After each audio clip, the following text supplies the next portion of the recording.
If you want to pump your body and expand your mind, there's only one place to go. Mind Pump. Mind Pump with your hosts, Sal DiStefano, Adam Schaefer, and Justin Andrews. In this simplified episode distilled of Mind Pump, we wanted to talk all about squatting, how to get a really, really good squat. Now, we opened up the episode with some fun banter, talk about how to have an adult conversation and civil debates on our favorite place to go on social media, which is our private Mind Pump forum. But then after about 16 minutes, we get into the discussion about squatting. Like, how do you get your squat numbers to go up? How do you become a black belt in squatting? Why is a squat so important in terms of movement, but also in terms of performance and muscle, in our own personal experiences with squatting, and find out if you have a good squat. So if you're squatting, you want to know how you compare with other people.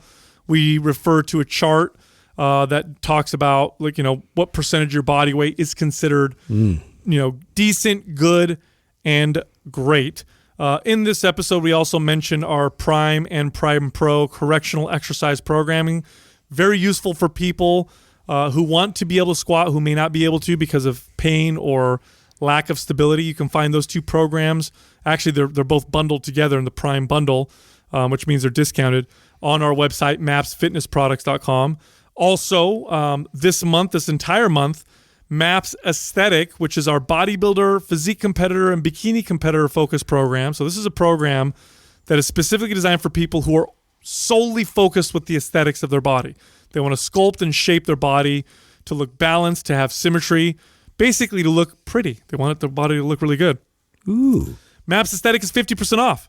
It's half off. All you got to do is go to mapsblack.com and use the code BLACK50, BLACK50 for 50% off. And then again, I want to mention, I say this at the end of the episode, but we do have a free guide. You don't have to pay anything for it on how to squat like a pro. That's available at mindpumpfree.com. My buddies and I are big sports fans, and we, I have my one best friend is a Niner fan. My other friend's a Lions fan, and I'm a Cowboys fan. And it's the funniest thing ever. Get a couple beers in us and watching football on Sunday. These big old debates. Oh, yeah. Then it's a debate on who's the greatest quarterback of all time, who's got the best team of all time. That's funny. And I forget about those conversations. I have that with Rams fans. Right. And when you have it with other sports fanatics, they come with great stats. My buddy. You know what the difference is, though, with sports? Although this isn't always true, because let's be honest, there have been deaths at sporting events because people identify so strongly with a team that they're willing to fight people over it, hurt each other over it. Yeah, bro. I think the problem is when people identify with something as if it's who they are, and that if you attack an idea or you're debating a belief, that you're debating their very existence and who they are. And it's that's why it feels like an attack. Why I say that it's sports for nerds, because it's actually very similar, man. I mean, where do you think the word fan comes from? Yeah. It's derived from fanatical. I mean, people get fanatical about their head blown right now. People get fanatical about their team where it becomes personal. Like, and I catch myself doing it too. Like I refer to the Cowboys or the Warriors more, because I do know more Warriors probably than I know Cowboys currently, and so I talk as if it's my team. Like I made the call. Yeah. You know what I'm saying? It was my decision to bring him over or to sit him on the bench. It's funny. You can actually feel that kind of as you're at a game though or whatever, and you really have been watching these players like intensively, and like you get really like wrapped into this tribalism, and you're just like my team and like weird. Our song and our fucking uniforms. You know what it reminds me of? You ever get in an argument with like your wife or your girl, and you're going back and forth, and then at some point both of you, and this is not super common, but at some point both of you stop, and then you become objective, and rather than protecting yourself and identifying with everything, you hear each other and how quickly those things resolve. Like, it's so fast. Like, okay, hold on a second. So you're saying I'm this way. I did this, and I could see that. I can't. And then they'll go, well, okay, thank you. I appreciate that. And I can see this.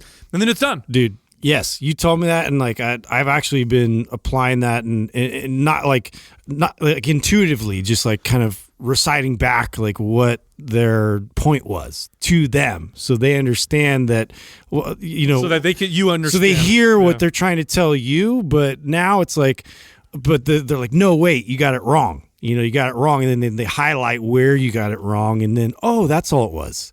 A lot of times it's crazy, but that's such a good practice to apply when you're talking to somebody. It's funny because this morning, so yesterday there was a lot of debating on our forum, and I don't want to go into the details of it, but there was a lot of debating and discussing this back and forth. But there wasn't any. It was like any discussion and debate can feel frustrating, especially if you feel like you're making a good point and you feel like the other person's not understanding what you're trying to say, or if you think you're right and you feel like they're wrong. That's always going to be frustrating. But at the end of the day, in the forum, by the way, this was a very touchy subject. And again, I'm not going to go into the details. But at the end of the day, there was no name calling. Nobody was all pissed off and fuck you and I'm not going to whatever. Right. It was all discussion. It ended very well. At some point, some people just said, okay, we just disagree. Some people kind of changed their mind. And so this morning I woke up after sleeping on it or whatever, and I thought I felt this overwhelming feeling of gratitude for this private forum that we have. Right. Yeah. Because we have people on there that are so opposing in their viewpoints, and we do. I mean, I don't care what position I don't care what subject we're talking about. It could be religion. We have people who are hardcore Christians and and hardcore atheists, and there's been religious debates on there. We could be politics. There's people way on the left and way on the right. It could be fitness. It could be nutrition. We've got keto people on there. We've got vegans on there, and they'll get into these discussions and debates, and the thread will be 300, 400, 500 comments long, right, with sub comments and categories. But at the end of it, till this day, they always end pretty well and civil, and I've seen people change their mind or listen to the other side, and I'm so grateful that we have that community. I am too, and it's unfortunate because some people get turned off by that because they look at it like this arguing or debating back and forth. But I think it's like animosity or something. Yeah, but I think it's fostered an incredible community. It's what we talk about. Like, none of us wanted an echo chamber.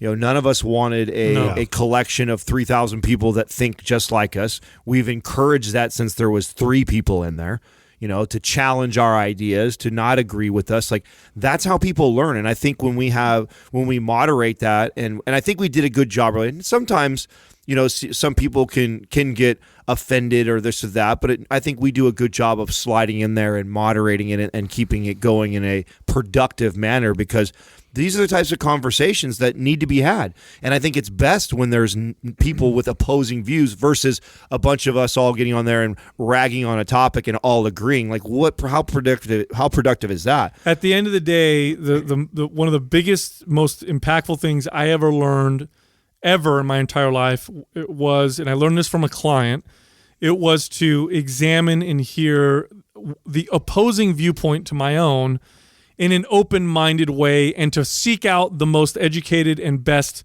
communicators of that opposing viewpoint. So an example would be, if I'm a staunch believer that humans need to be omnivores and that we need to eat meat, and I 100% believe that that's just the way it is, I'll seek out the smartest, vegan proponents, and I won't listen to them like I'm ready to attack. I'll listen open-minded, and I'll look at everything open-minded.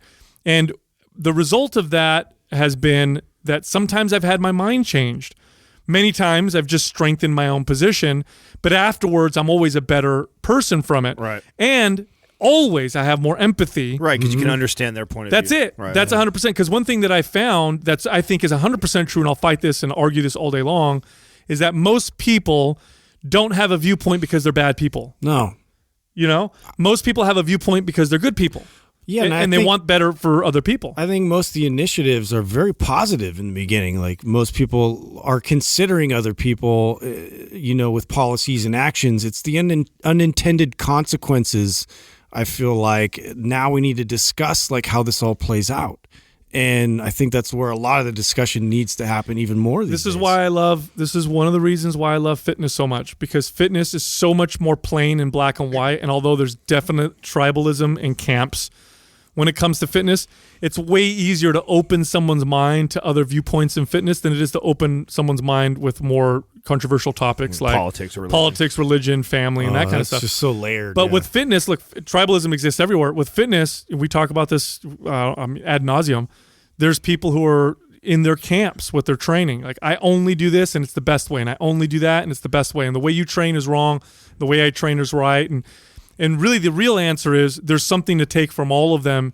And if we're open-minded, we'll learn more. We'll learn more and grow more. Well, there's a reason for that, though, right? You can actually, you could take somebody from two different camps in fitness and, oh, no, this is the way, you're wrong with that. And then if you can just get them to try or open their mind enough to try something different, and then they can actually see and feel the difference, it's much easier to open them up to be more open-minded to other things. With politics and religion, it's really tough. Super tough. Yeah, it's not like you can take somebody who is a devout Christian and say, hey, try atheism out for a while. Yeah, right, and get back to me and let me know how that works, or vice versa, right? Like, it's a little bit. But just being open to hearing each other and to be okay with the fact that someone is totally different than you and believes in something different. Now, I understand if someone's trying to hurt you or steal from you, that's totally different.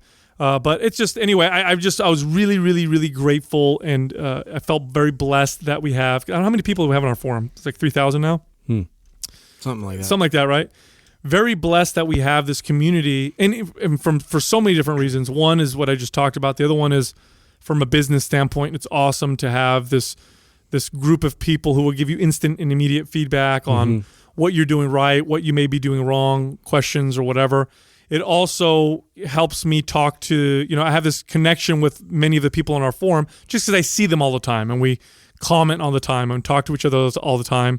And so it's nice to be able to keep my finger on the pulse of kind of what's going on out there, because sometimes, especially with a media company like ours, you don't necessarily get that feedback. Although social media makes it a lot easier, the kind of feedback you might get on YouTube isn't always the greatest. It's not constructive. Speaking of that, that's one I'm a little frustrated with that and annoyed by that. I mean, at the end of the day, as a business, like, I'm always watching the numbers. Like, numbers don't lie, right? So, and we consistently now, right, it's been scaling up since we started this. It was as little as 50 subscribers a day we were adding back when we first started, and it's up to now anywhere between 500 and 700 new subscribers every single day. That adds to the Mind Pump TV YouTube. But then, we put a video out like Warren Farrell out there, and I just thought it was such an incredible conversation that we had, and we get this slew of people that come in and just like,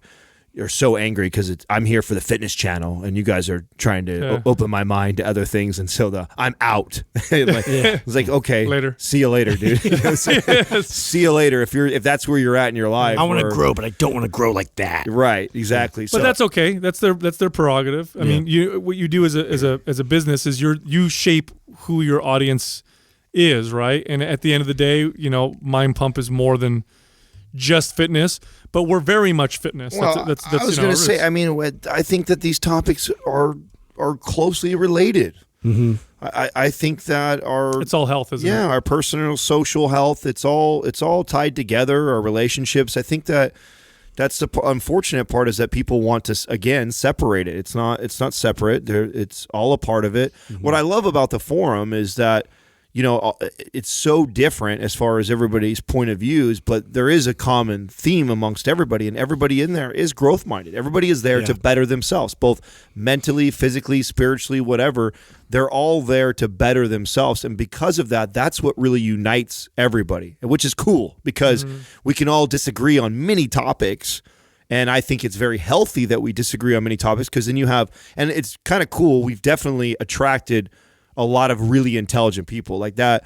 The forum is not lacking any brilliant minds in there. There's a lot of really, really intelligent minds that are sharing their opposing opinions in there. So I really do appreciate that. And I know it's been a long time since I've given you kudos, but I remember early on, Sal, I mean, that was really your baby. I mean, you have definitely driven a lot of the conversation and moderated a lot of the stuff that goes on inside that forum. And I think, in my opinion, it's one of the most valuable things that we offer as far as all of our programming and things that we have out there because of that. Like, a lot of people don't know that, man, you could get on there and literally ask a question about anything, but specifically, something related to your health or improving your fitness journey. And within minutes, you'll have, PhDs and trainers and therapists and, very intelligent people responding to you and then engaging in a conversation around it. It's so cool because, growing up, you get certain friends that are more growth-minded, and you can explore topics with your friends and your family. But, that was very few and far between. And this is a whole community of people that you can present just any question that's, in relation to what's on your mind and get some really valuable feedback. I also like that most everybody on there has that sense of humor where it's hard to offend people. Yeah. Like, they're not afraid to make terrible jokes or post like really. They make great memes about us. Yeah, dark memes or whatever, and people will laugh. I have to go on there and delete shit all the time. There'll be a thread about they'll post memes, and they're the worst, most terrible, like hilarious but really dark shit. Yeah. And they'll just be 500 deep, and I'll be like, all right, guys, I gotta take delete this down. This is getting bad, But nobody's it's coming. Nobody's getting offended, or everybody's kind of like cool and knows that nobody means anything negative or bad about it. So now, that being said, I really want to thank the part of our audience that appreciates and allows us to weave in and out of different conversations, because I don't know how long personally I would want to do Mind Pump if you forced me to only talk about working out. I love fitness. I know that's our expertise in our field, but I love all aspects of it, and I love other things that are going on in our world right now. So I appreciate those that appreciate that in us, and and allow us to have these conversations that challenge all of our thoughts and opinions. And today, like, we're getting back to our roots. I know one of the things that we always comment on, as much as we start to go left and right and all over the place, that at our core, we are fitness professionals. That is our expertise. And, sometimes just getting back to some of the basics and talking about topics that may seem simple to us or basic is some of the most game-changing things that we can provide for people. Right. What I wanted to get into today, because we have a new guide that's out titled "How to Squat Like a Pro," and I knew it would do well. I knew it would fly. It's free. We're not selling it. But the response has been phenomenal, and it's because I know why. Squatting, it's one of the most powerful, impactful, and result-producing exercises you could do. It's also a fundamental human movement, and it encompasses. It's got a lot of carryover. If you had a rating system for exercises, this would probably be the most important. Yeah. And it's doing very, very, very well. People are downloading it and sharing it and really enjoying the content in it. And the squat guide is it's not about like the basics in the sense like how to squat and what to do. It's really, how to squat like a pro. Like, now that you know how to squat and you've got the kind of basics down, how do you take your squat to the next level? How do we master the skill of it? How do we get stronger at it? How do people get really fucking good at squatting? One of the questions a lot of people ask me is, here's a good question for you guys. What is considered strong with a squat? And I know the individual variance is going to be dramatic, but generally speaking, what would be considered a really strong squat for a man and a really strong squat for a woman as a percentage of their body weight? Didn't we pull up? I think T Nation did a really good article on this a long time ago. I want to say, like, in our early 200 episodes or 300 episodes, we actually posted this somewhere. Do you guys remember that article? And it actually had men, women, your body weight. Oh, yeah. And it had like all the big compound lifts, kind of like what was considered. What to kind of shoot for. Maybe Doug can look that up. It was T Nation weight to strength ratio chart. That's what something like that. Yeah, I would Google something. I know for me, my goal with squatting was always to be able to double my body weight. That was always my goal. Can I squat twice my body weight? Which is a pretty big goal. I mean, if you're a 200-pound guy, that's a 400-pound squat. And I'm talking about a good squat, by the way, like a nice full squat. Mm-hmm. That's not super common in gyms. Now, it's not going to make you a powerlifting champion, but it's not super common to see a man be able to squat. Or a woman. 2 times their body weight. For a woman, maybe 1.5 times your body weight, right? 1 to 1.5 times your body weight. So I think the range that I always tell people is, for if you've been squatting for a long time and you don't have any injuries, to consider yourself pretty good at squatting. For a man, I would say, my opinion, the range is between 1.5 to 2 times your body weight. And for a woman, it's 1 to 1.5 times your body weight. So if you're a 130-pound female, 132, what is 1.5, 180 pounds, and for a male, 2 times. Oh, there it is. There you go. So what does it say here? So it says, this is cool. So it breaks it down, male, female, and then it's decent, good, and great. Oh, so they say decent for a man for squat is 1.5 times body weight. Good is 2 times body weight. Great is 2.5 times body weight. For a female, it's decent is 75% of your body weight. Good is 1.25 times your body weight. And great is 2 times your body weight. I'm not going to disagree with that. Yeah. No, I agree with that. I remember when we first looked at this, we all agreed. I thought this is why I wanted Doug to pull it back up, because I thought they did, and they go all the way down: bench press, deadlift. I think these are all. Have you guys hit those numbers? Let's start at the top. Let's see. What's your best squat to weight ratio that you've ever done? And look, they have deadlift, bench press, they have everything on there. But what squat? Let's talk about squat. What's the best squat you've ever done to your body weight? 420 is the most I did, and I was at probably about 205 to 210 when I was competing. Oh, so you hit that. You were right there. I was at 215. That's just good. That's just good, though. That's not even great. I got 500 when I was in college. How much did you weigh? 215. So that's fucking. That's what is that? Is that 2.5 times? Is that almost 2.5? It's got to be, right? That's pretty damn good. Well, you're the best squatter. Well, that was my strength, was squatting. Yeah. So squatting and then bench. But bench, I think I hit 2. So I definitely didn't hit 2 times my body weight. Yeah, for me, bench. I was a little under 2 times. For me, bench, the most I've ever done is 1.5 times my body weight. Yeah, it was like a little over 1.5. Yeah, I've never done more than 1.5 times my body weight. What is that, 405? Yeah, I was at 215. So yeah. Okay. My deadlift, I surpassed that. This says the great is 2.75 times your body weight. I've done 3 times. Damn. Body weight for deadlift.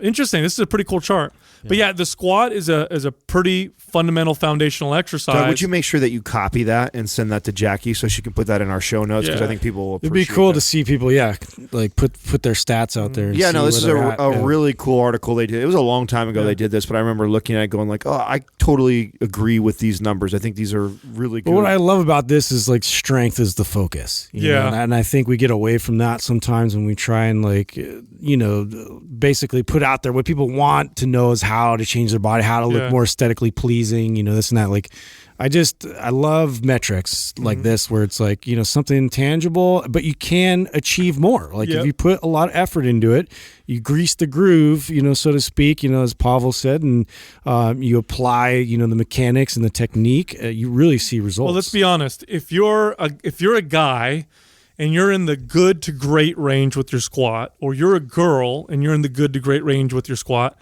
your lower body probably looks pretty good. Right. Let's be honest, right? Yeah. Now, you might not be a bodybuilder. You might not have like the greatest looking legs of all time. But if you're a female and you're squatting 1 to 1.25 or 1.5 times your body weight, the chances that your legs look way better than they did beforehand are fucking massive. Yeah, like you're probably going to look pretty fucking. Oh, good. I think it's almost impossible to be in the good to great area for both male or female and not have a great looking lower body. Yeah, the muscles. I mean, we're talking about glutes, hamstrings, quads, like the whole nine, right? Yeah. One of the biggest game changers for me for increasing my squat weight. So there was a period of time where I was very focused on the 3 lifts, and I was determined to double my body weight in bench press, which I never did. I was determined to go 2.5 times my squat, which I never did, and triple my deadlift, which I did do. But the thing that was the biggest game changer for my squat, one of the things it was a simple thing that I did to my squatting that really took it to the next level, was I used variable resistance. It was And it was such a game changer because until this point, I'd been squatting a long time and I'd been doing them for a long time and I was decent at them. Yeah. But I remember the first time I added... now, did you just say chains or bands? What kind of variable both. resistance? Okay. Both were game changer. Chains take a lot more out of you. Bands, I am actually more partial to bands, to be quite honest. Bands just feel smoother and don't seem to damage the shit out of me. Like chains are a grind. Like you're grinding. Now, through from the top to bottom or bottom to top? Or does it matter? So I like to do... I like to use the bands to make the bottom of my squat lighter and the top of it heavier so that it followed my strength curve.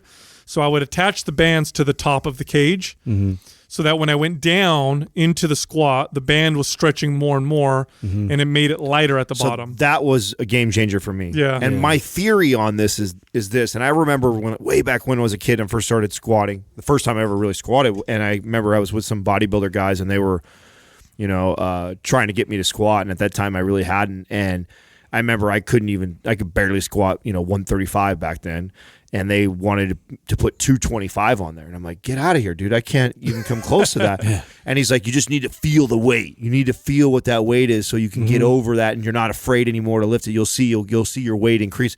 And he was right. I remember after I felt that 225 on there, now all of a sudden 185 was doable for me. Yeah. And so I think what a lot of that is, and I don't know if it's the central nervous system that is getting adapted or used to that much weight on your back, but the feeling of being able to put a weight that you couldn't squat without the assistance of the bands, right? So the first time I ever hit 405, I had already done 405 multiple times with the bands assisting me.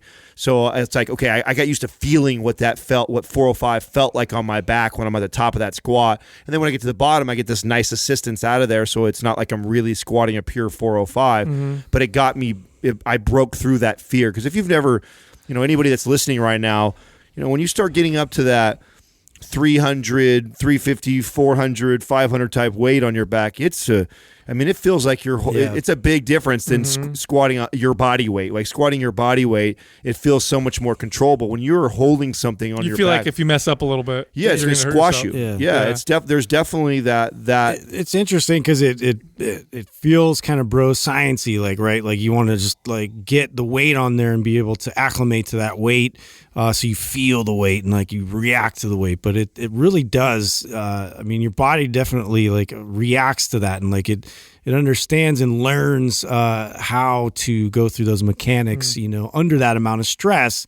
And I do also find value, and I used to use bands and chains like, from the other direction too, where I was more focused on, the explosivity, coming out of the grind of the lift too. So if I was working more on power specifically, I would use variable resistance to kind of help to enhance that process, kind of shooting out of position. But yeah, it's such great tools to get you sort of, like when you feel like you're at a bit of a halt, and your progress is sort of like you hit sort of like that stalemate. Like that's where I really incorporate. Well, studies are clear. Studies are clear on variable resistance. They're effective. You add them to any routine and you do it appropriately. And by the way, this is an advanced technique. So if you're a beginner, I wouldn't waste your time doing this. But you will progress faster if you add them appropriately. So the studies are quite clear. But for the people listening who aren't quite sure what we're talking about, picture somebody in a squat. So they have a bar on their back. There's weights on the bar. And then there's a band wrapped around the bar at the end and then attached at the cage above. On both ends. On both ends. And so now what's happening is that it's like a built-in spotter. Yeah, that band is assisting a little bit. But what happens when you squat down is you stretch that band out. And what happens when you stretch a band? The further you stretch it out, the harder it pulls. And so what happens is at the bottom of the squat, the band is pulling more than when you're at the top of the squat. Now, why is this important? Well, all exercises have a natural, what's called a strength curve, okay? And if you imagine yourself doing a squat, think of the most difficult part of squat and think of the easiest part of squat. Now, obviously, for most people, the easiest part's the top. Like if I just go down 2 inches and come up, I can lift way more weight than if I go all the way down to the bottom. Right. The bottom is where I'm going to be the weakest. Quarter squat gang. Right. And now there's this inherent problem with resistance in the sense that if I'm maxing out at, let's say I'm doing 315 and I can do 5 reps max.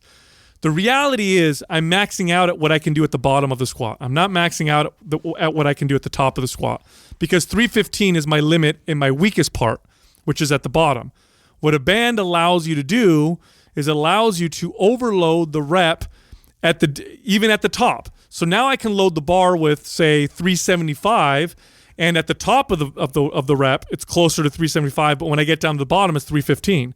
So now I'm challenging the repetition or challenging the exercise through the full range of motion of the repetition. So it feels heavy, the same heaviness and intensity at the bottom as it does at the top. Now, why is this important? Well, muscles, when you get stronger with your muscles, the way you train them is quite specific. So if I train a muscle within a particular range of motion, most of the strength is going to go to that particular range of motion. So what this means with exercises like squats is the top of the exercise is getting less of the benefit than the bottom, because that's where I'm challenging myself the most. But when I add bands, now I've kind of remedied that a little bit. And so it gives you this kind of more full, appropriate application of intensity in relationship to the strength curve that you have when you're doing these squats. So it allows you to handle more weight in a very safe way. Again, you have to be experienced, but then you progress very quickly. It's great. I swear to God, the day I did this, my squat went up 5 or 10 pounds the following week. It was like right away. I remember right away I did it. And you know, when you've been working out for a long time, one of the cool things about doing it for, you know, longer than 10 years is I know you guys are the same way. I can tell the second I do something, oh, this is good. Like I can feel it, like, oh shit, this is going to be good. Yeah. And I could tell right away. And I was right. I came back to the squat the following week. I didn't use the bands, and I was like, holy shit, I think I added like 5 or 10 pounds to my squat, and I was stuck at a particular weight for a long time. You know, another game changer in terms of like mastering the squat and the skill of the squat that I found was finding out sort of where your body's compensatory patterns would really sort of shut down, and you would lose muscle tension. Okay, so basically what I'm talking about is when you rely heavily on the momentum and the inertia of the force pushing you down, and then you trying to sort of rebound that inertia and utilize that to propel you back up. So that's something that I definitely had to address because of the way that I squatted. When initially I first started squatting, was more powerlift sort of style, where the whole emphasis on the squat was to just get out of there as quick as possible. And so I would drop in and I would utilize that momentum to then springboard me back up. So what'd you do? Just slow down the rep? Slow down the rep. I also, which I guess was coined a Dumphy squat, but basically used a prop, used the tool, used a stick to push up into the cage. And what that did was just that amount of effort of me just squeezing and pressing translated to, it irradiated the rest of my body to create more overall muscle tension. So I would drop down into the squat, and then you find where your body just wants to relax, but you keep pressing, and you could visibly, like you could feel throughout your body where that deficiency lied. You know who's really good at this is Jordan Shallow. If you ever watch him squat, it's really unique compared to a lot of power lifters. Like the eccentric motion for him is like he takes like 4 to 6 seconds to get down in his PR lifts. So it's really cool. Wow. Now, and my theory to why you rarely see him injured is because of that. He has such great control through the full range of motion versus a lot of Olympic lifters. Lifters in particular bounce. Right. Yeah. They definitely, I mean, they're well, that's part of their lift, right? It's explosive. Yeah. They drop into it. Right. Yeah. So I see a lot of people, mimicking that way of squatting versus really controlling the movement all the way through the full range of motion. If you don't own a lift, the lift will own you. And that's just the fact. I don't care what the lift is. If you're not in complete control of the entire range of motion, when you lose control, then that exercise will own you. And, if I were to rank, not all exercises are created equal in any sense of the imagination, including effectiveness and including injury potential. And if I were to list exercises in terms of injury potential, squats are not at the top, but they're in the upper half in the sense that if you squat properly, they're very safe, very, very safe. If your form breaks down, it goes from safe to dangerous relatively quickly. Now, there's a lot of exercises that are not like that. Like if you do curls and your form is perfect, or you do curls and your form is loose, the injury risk goes up a little bit. With the squat, it goes up a lot. And so you want to own, and this is why you get the whole like, oh, don't squat, it's bad for your knees or bad for your back, or this is because people have, experienced what it feels like to squat without full control. Now, on the flip side of that, or the other side of that, I should say, that's important, is that controlling a repetition means you're going to activate more muscle fibers. It means you're going to yield more benefit out of the lift. And this is why now we can look at bodybuilders for a second. I know we're talking about how to squat like a pro or squat really great, and bodybuilders sometimes are not the greatest squatters. But the reason why I'm using bodybuilders is if you look at how bodybuilders who have had a long career in bodybuilding tend to lift, they tend to emphasize control quite a bit. And Ben Pekulski is a great example of this. There you go. When you look at a bodybuilder who, again, is not dealing with a lot of injuries, and you look at the way he's been able to develop his body, like, we were all together lifting when we were up in Tahoe, and him and Jordan were squatting. And, when you watch the way they squat, like it's very slow and controlled and owning the entire movement versus, those guys are both massive and strong and could probably throw 500 plus pounds on there in a normal workout and get after it. But I think they were squatting with 225 or 315, which I know is well below. Way under their potential. Right. But knowing that, like, that's when you're just training on a normal day, there's no reason to be. You can't be stressed enough. I just did this. So I haven't squatted in a while because I've only been doing split stance exercises to address an imbalance in my sides. The other day I got under the bar and I said, I'm gonna squat and see how I feel. And I could feel that I felt strong. Like, oh, this is gonna be good. And I wanted to push the weight, but instead I kept literally 135 on the bar, 135 pounds on the bar. And my reps were like 4 or 5 seconds down, 4 or 5 seconds up, go down as low as I can with tension. So maintaining my knees in position, keeping my core tight, coming up, flexing my quads, keeping tension, 15 reps. Yeah. I did 3 sets of 15 reps and my legs were fucking toast. Oh, I'm sure you were. I did that yesterday, last night. We were in here, Katrina and I, we were like, we weren't going to work out. It was late after we all met with Doug and stuff like that, hanging out. And I was like, she's all, let's get some squats in. And I was like, all right, I'll just do 3 sets of 20. 3 sets of 20 with 145. I was fucking just destroyed, dude. Yeah. Just destroyed from that. Yeah, that's the beauty of an exercise like the squat. The other game changer for me with squats, and I just said not all exercises are created equal. Some exercises, and I can't quite explain why, but some exercises really, really respond well to frequency. Like really respond well to frequency. Squatting is one of those. Squatting is weird. Like you could squat every day if you're relatively advanced and been working out for a while. You could squat every day, and so long as you monitor your intensity, you're going to get stronger real fast. Yeah, and you keep progressing. It's really weird. On social media a while ago, there was this whole squat every day challenge. Yeah. And I was watching. I had friends that were doing this challenge. There's legitimacy to it. And dude, they were all like, my squat went up 30 pounds. My squat went up 40 pounds. I gained 10 pounds of muscle. Now you got to say with that too, and I know you glazed over it with the talking about intensity. That's so important. Yeah, you can't just beat the crap out of yourself. Yeah, because like for example, I just did that last night and for sure overreached. Like I'm really sore today, so like. You wouldn't want to push your intensity level that hard every single day because it'll end up. Oh yeah, it's stress management. And it's a matter of like what you're introducing stress wise. So like if your body is in a place where you can up the intensity of stress for that day, that's a good day to lift heavy. And then the opposing day, you just have to assess that.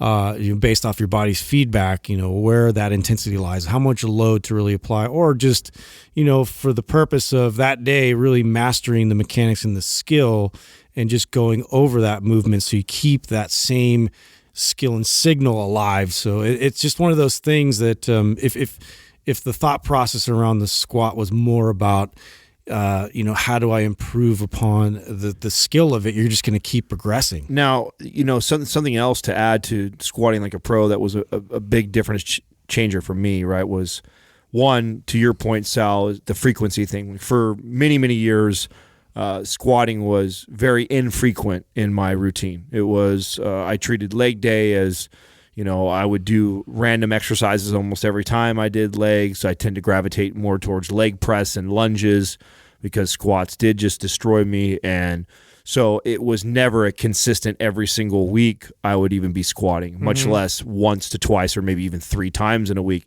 And when I moved that up to I can't remember the last time that I didn't squat at least once in a week, if not 2 or 3 times in a week. That's been one of the biggest game changers. Now, in addition to that, it's also been one of the greatest tools to kind of give me feedback on the breakdown or where I may have imbalances. So not only do I love squatting for the gains that I got from it and how much you added like 2 inches on your legs. Yeah, I definitely saw a huge difference.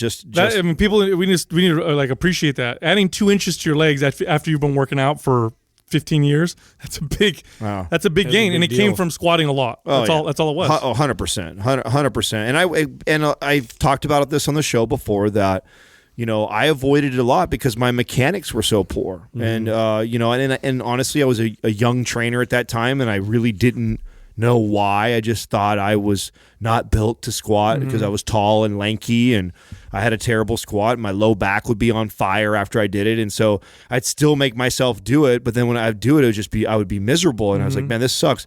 Instead of actually using that as a great feedback tool, and so that's how I look at it now. So even yesterday, I can feel myself sore, and what I notice is my left IT is tighter than my right. So I know there's some sort of breakdown in the kinetic chain from when I was squatting. And so now I can go back and I can start to use our tools that we've created for people like MAPS Prime Pro, and I could start to unpack my squat and go like, okay. Dude, mobility and working on, and mobility really is just your control over your ranges of motion, like good control. That's really all it is. So it's not more range of motion, because that doesn't mean anything unless you have control over it. It's not control over short range of motion. It's having large ranges of motion with good control. You improve your mobility, especially in an exercise like the squat, where the range of motion can be so big, because it is like a full, good, under control squat. You're sitting on your haunches, but you have good, tight control. You don't have a breakdown in form.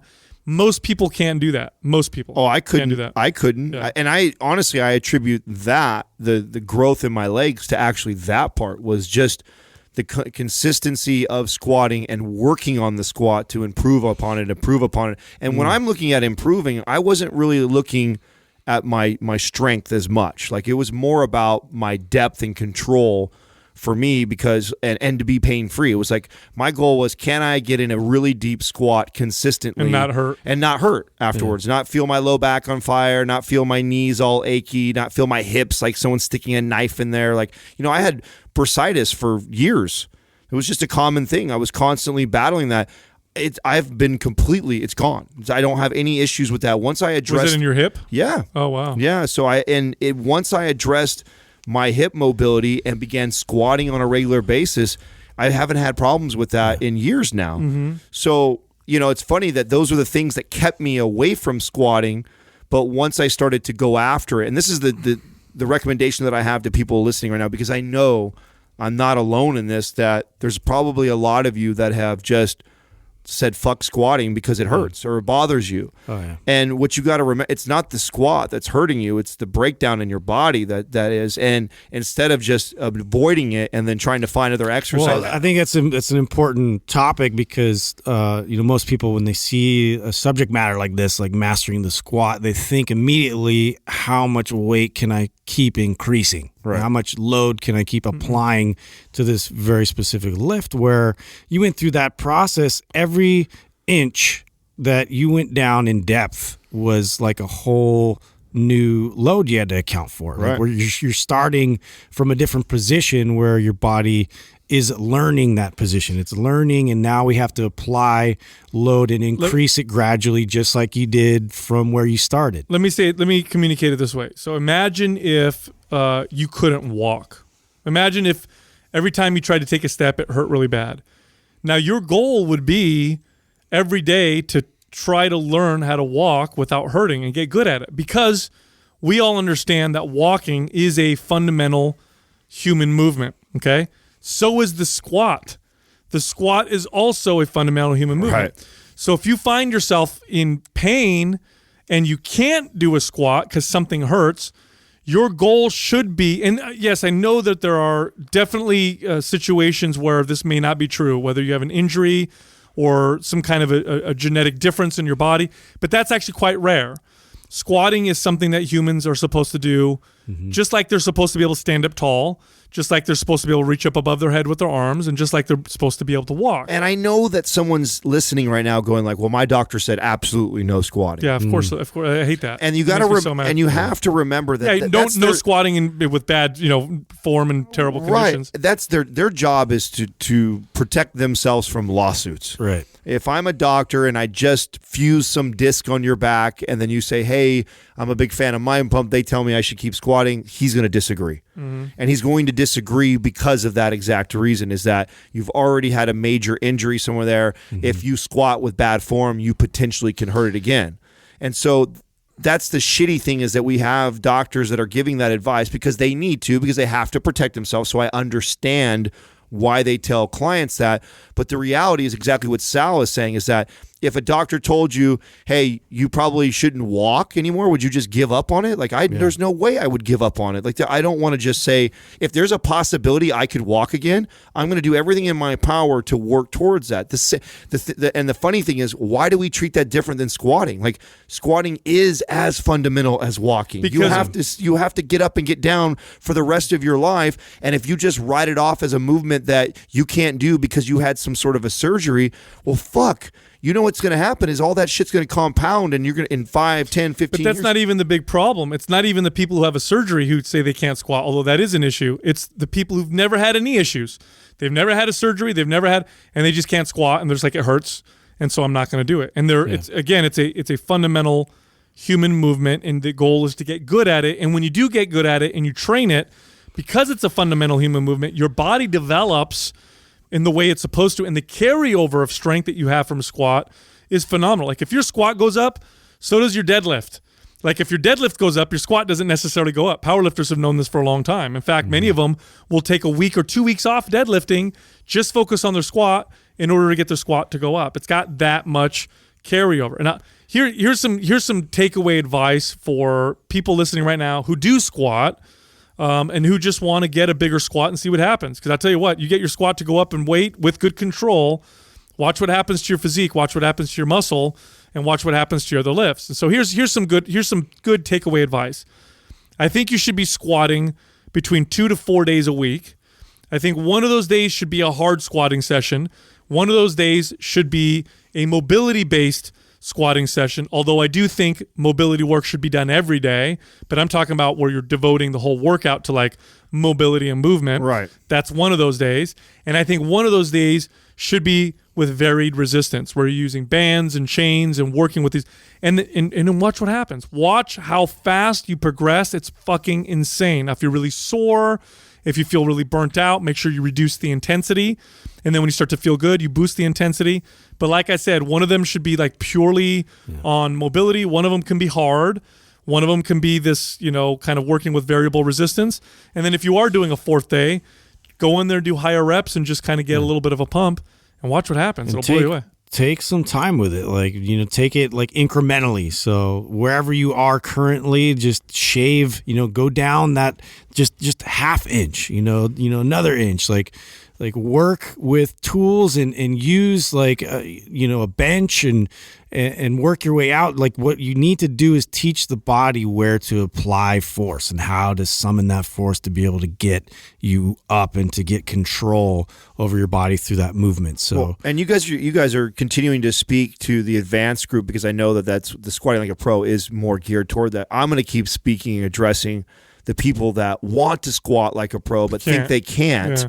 And, this is why we created Prime and Prime Pro. Like, if you are somebody who deep down you want to, but you're afraid to because of injuries or because it's hurt in the past, this is not me telling you, oh, you should just squat, and so you just throw on weight and then you just push through it. No, let's figure out what's going on, and that's why we created those programs. It's designed to help you address the imbalances that you have going on in your body and start to work towards that. And that can become your workout. Like, fuck following a regular MAPS program. Like, literally pick up Prime or Prime Pro and start just working on your squat. I don't know how many times now that I do this, and I never used to do this. In my first 10 years of my career, this would never happen.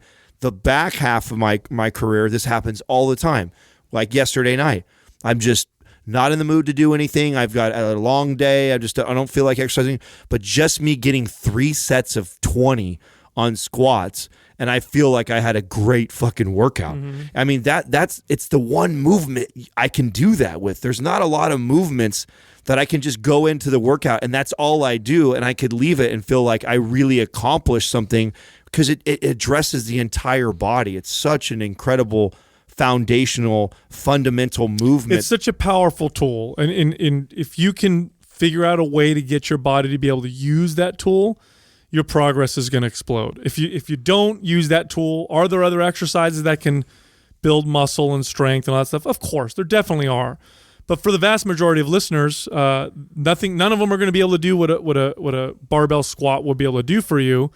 And so if you're not able to do it, my advice, work on your ability to be able to squat for a long time. Like Adam says, Prime and Prime Pro, if you do both those programs together and live in them for a while, get yourself to the point where you can squat with good control, good stability, good mobility, and then start pushing the squat, like I said earlier, with 4 days a week or whatever.